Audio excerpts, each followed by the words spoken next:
John Scott, Lindsay Moppert, Vic Carucci. Bills lose their preseason finale. Who really cares? It doesn't matter. The results don't matter. It's all about what transpired on the field. And honestly, as we've reached the end of the preseason, it's what's mattered dating back to rookie minicamp, OTAs, minicamp, training camp, and all of this encompassing as they have to make decisions by Tuesday at 4 o'clock. Lindsay, bubble guys, what did you see from certain ones in particular here in the final preseason game against the Panthers? Well, Tyrell Shavers, I think, is a guy that a lot of people had their eye on. He was a camp standout, then kind of went into the preseason. Maybe didn't stand out as much and kind of continue on that role as much as people had hoped. Today had a pass, a deep ball from DiNucci into the end zone. He was wide open, whether you want to say it was a bit overthrown or he should have made that catch.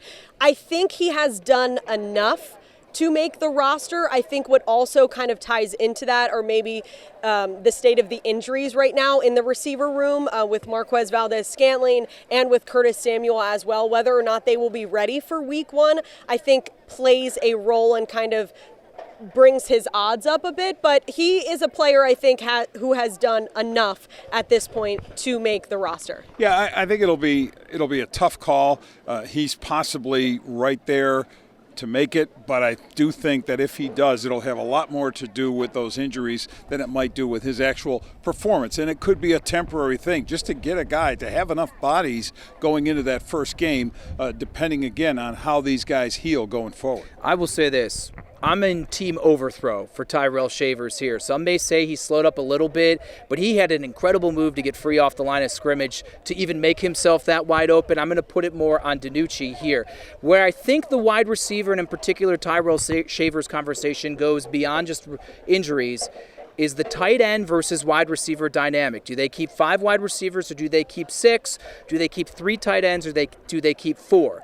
If they keep 4, if Quentin Morris is healthy enough, Zach Davidson, I think, has also been someone that has made an argument strongly, and he agrees, we asked him in the locker room afterwards, to say, hey, this guy legitimately should maybe be part of their plans too. Yeah, and I sat down with Davidson earlier in the week, and we spoke about all of those things, kind of talked about what it would mean for him. And he's a very, straight up guy. He said to me, I'm going to do the same thing every single day. Tomorrow is not guaranteed, and he said, I'm just going to work my tail off, and we'll see what happens. Yeah, the other guy I'm going to keep my eye on is Frank Gore Jr. in the sense that the running back room's pretty set. Thinking of a fourth guy kind of breaking into that realm, when you've got Ty Johnson and Ray Davis backing up James Cook, I would say that that could be a push. Now, can he help on special teams? Suffered a knee injury against the Panthers. Said it wasn't too bad. We'll see how that develops. Is he going to be a practice squad guy? Is he going to end up on IR? Something. The legacy story with him, with his dad being on this team, is a great one. But his effort, I thought, was exceptional. Again, keeping it in perspective against backup defenders that he faced most of the day. But I like that. And then the question is he a guy that you can factor into, at least in a reserve role on special teams, because running backs are going to dominate the return game? I think Frank Gore Jr. ideally is a practice squad type of guy, and then we'll see. Does something happen to Ray Davis? Does something happen to Ty Johnson or something? We've seen Johnson get hurt a couple times in his brief tenure here with the organization. So I think he's a guy that I think they would probably really be aiming for the practice squad. Vic, I'm going to go right back to you. Backup quarterback. I saw Mitch Trubisky, and I'm not going to call it a limp. I'm going to call it more of like he was kind of dragging that left leg as he was walking around here, either pregame or leaving the stadium. To me, he looks right now like a guy that doesn't have a shot of playing if he was forced into action anytime soon. Backup quarterback, do they go Ben DiNucci? Do they go Anthony Brown, or do they go outside of the organization? John, I don't see a backup quarterback on this roster, and I would have said that before Mitch Trubisky got hurt. He was showing nothing that should have given this team confidence. Now, if they had confidence in him doing that job, it was something that was out of sight, something I didn't see for sure. So I think they're in a position where they could very easily and probably are seeking a backup quarterback who is not on this team yet. I don't see it as Ben DiNucci. I don't see it as Anthony Brown. I look at the quarterbacks that they have other than a guy named Josh Allen, as serviceable at best. They're going to look and see who gets cut. Is it Kyle Allen, who's had a stint here before? Is it somebody from somewhere else? And then the question is, how much investment do you make in that? Let's make sure we emphasize the point that any quarterback playing for any length of time who isn't Josh Allen, this team's in trouble. I'll say this, and I just thought of this. The Mitch Trubisky backup quarterback situation could actually benefit Brandon Beane in flexibility for the Tuesday roster deadline. Let's say they either come to an injury settlement or they put him on IR. That clears a spot that maybe they could keep someone on, get them maybe past the waiver period or the initial wave of free agents and try to then pass them through days later. A little bit of roster manipulation that's kind of getting way above in the clouds here, but just something that I'm thinking of. But I agree, backup quarterback absolutely is something that you got to worry about. JoAndre Lindsay was someone that, amazingly enough, I forgot his name earlier in the evening, considering we've spoken about him daily for about a week and a half, rightfully so.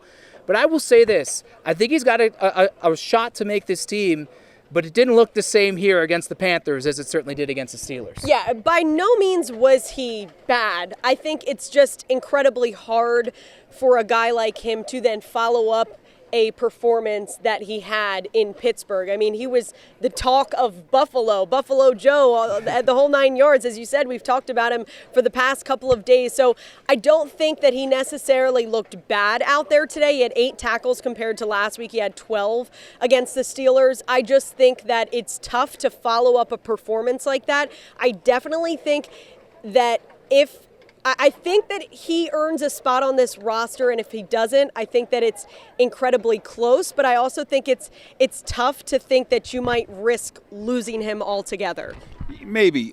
Look, he's a great story, and I don't want to pour water on that, but I do think he still falls into the long shot category. I don't think the Bills personnel department, all the work and all the research it has done was sitting back there, and then this undrafted guy comes out of nowhere to make the roster. My gosh, we didn't have any idea that he could be doing this. It doesn't work that way.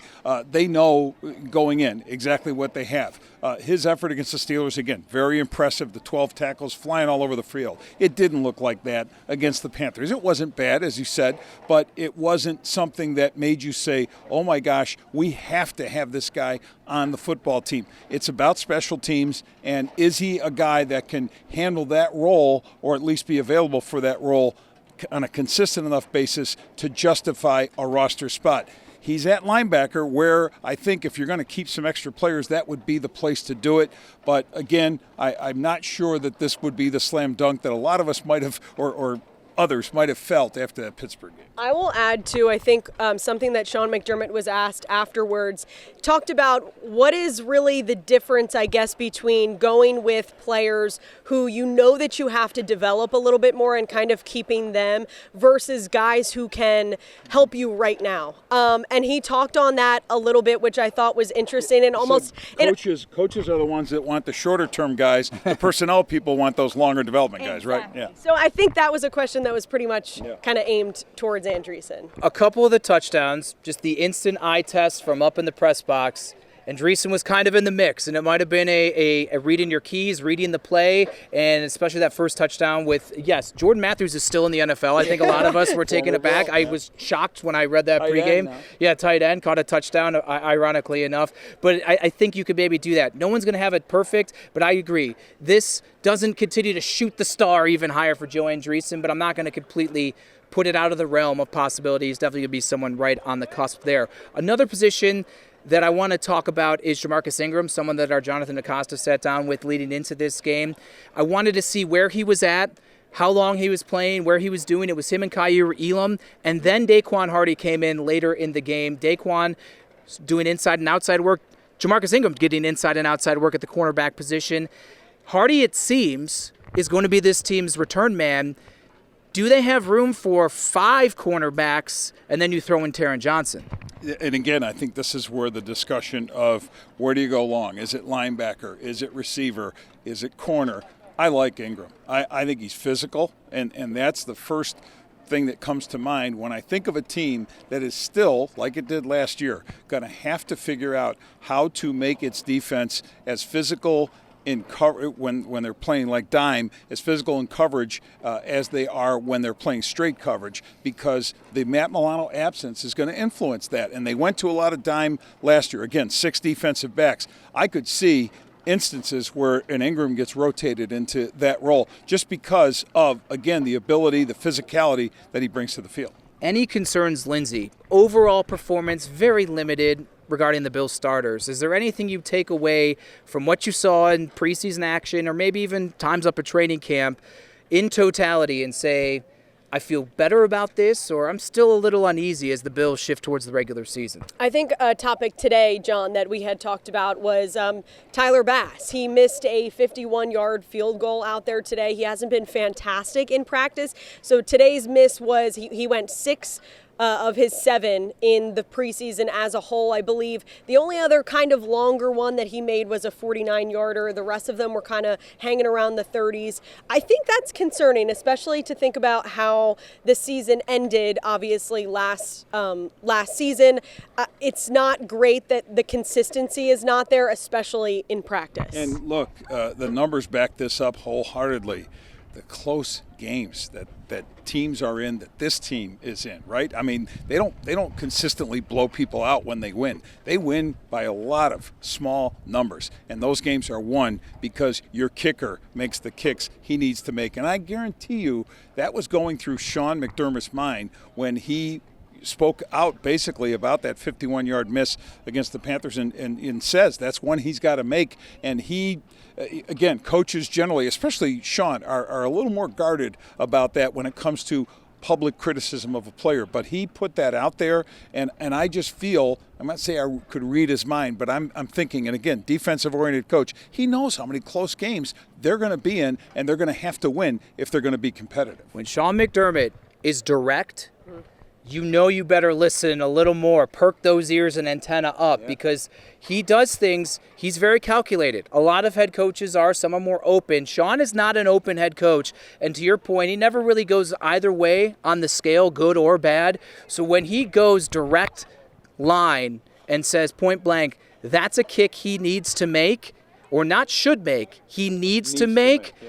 That is something that maybe over the next 48, 72 hours as we lead into the cut day or after to see maybe what other kickers are made available, you say Tyler Bass, who recently got a contract extension for decent money for a kicker, is not on as solid ground that maybe we all thought that he was.